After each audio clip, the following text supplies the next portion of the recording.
快来围观！我用蹩脚的英语给爱介绍峨眉山。I want to talk about another site called She Shen Ya. Sure, I'd love to hear about it. What aspect of She Shen Ya do you want to talk about? It is quite famous for the reason that at that place it is possible to see a very rare phenomenon.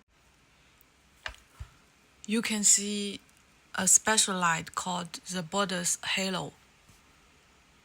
When you face a layer of fog or cloud in front of you and the sun is behind you, your shadow will appear on the cloud, and at the same time the sunlight is diffracted by tiny water droplets in the cloud, which creates a rainbow-like ring around your shadow.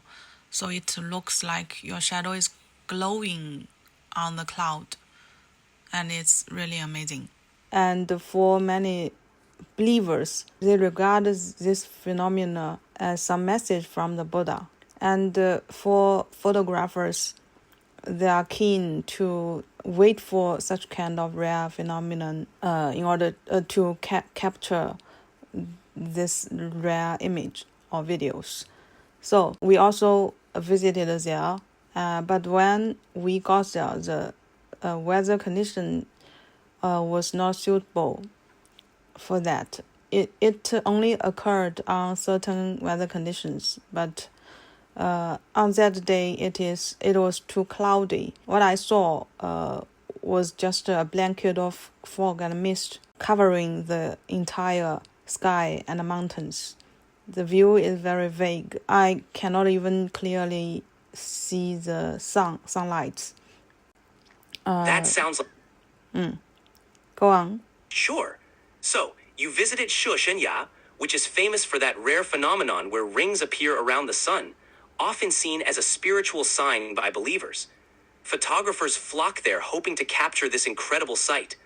Unfortunately, the day you visited was too cloudy, and instead of the phenomenon, you were met with a thick blanket of fog and mist that obscured everything. It must have been a bit disappointing not to see the sun halos, but I'm sure the atmosphere was still quite memorable.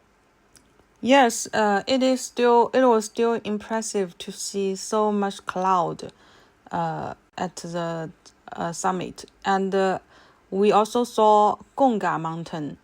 That was very far from the summit of Emei Mountain. And Gongga Mountain is also a very famous mountain in that region. We can see snow-capped peaks. That sounds incredible. I don't know how to express 静静的躺在那里的样子. You could say something like, the snow-capped peaks lay quietly in the distance, or the snow-capped peaks rested peacefully in the distance. Both convey a sense of calm and tranquility. Yeah, great. The snow-capped peaks rested peacefully in the distance. It really, exactly convey what I want to say. And I think the Gongga Mountain is also the highest mountain in that region. Yes, exactly. Gongga Mountain, also known as Gongga, is indeed the highest peak in the Dakshui mountain range and one of the tallest mountains in Sichuan province. Its majestic snow-covered peaks make it a breathtaking sight, especially from afar.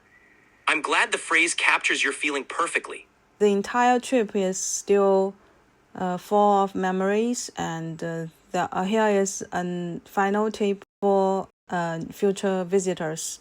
If you want to drive to the mountain, I think there are at least two kinds of routes you can choose, and unfortunately, we chose a very difficult one because we went to Emei from Leshan after visiting the Leshan Buddha, and from that direction, the map directed us to a very winding and zigzag route. And what was worse is that we drove very, very late at night. I think it was around 9 o'clock p.m. and the view is very dark. Our car had to slowly moving on the roads up here, and there were also very a lot of buses coming down here in the other direction. I was quite scared during that 40 minutes drive experience. So you need to carefully check the map and plan your trips before you decide to go there. And for future visitors, there are many parking lots you can choose. We chose the parking lot called 0公里, which means 0 kilometers, which is also the nearest parking lot from the entrance. Next time, we might choose to explore one of the hiking trails on Mount Emei instead of taking the cable car straight to the summit, and so that we can enjoy more of the cultural and historical sites along the way. Perfect. That sounds like a great plan for your next visit. Exploring the hiking trails will definitely give you a richer experience of the mountain's natural beauty and cultural heritage. Enjoy planning your future adventure. Got it. And finally, can you teach me how to pronounce 普贤菩萨? Sure, it's pronounced as 普贤菩萨. In English, you can say it like 普贤菩萨, with a gentle sh sound in xian and a soft ah sound in sa. No, I think you have mentioned that 普贤菩萨 can be called Samanta Bhadra. Oh, I see. Yes, 普贤菩萨 is also known as Samantabhadra in English. The pronunciation is Samantabhadra. Samantabhadra. That's right. You've got the pronunciation down perfectly. Great. Maybe I will talk more about the Buddha in future conversations. But for now, bye-bye. Sounds good. I'm looking forward to it. Take care and talk to you later. Bye for now.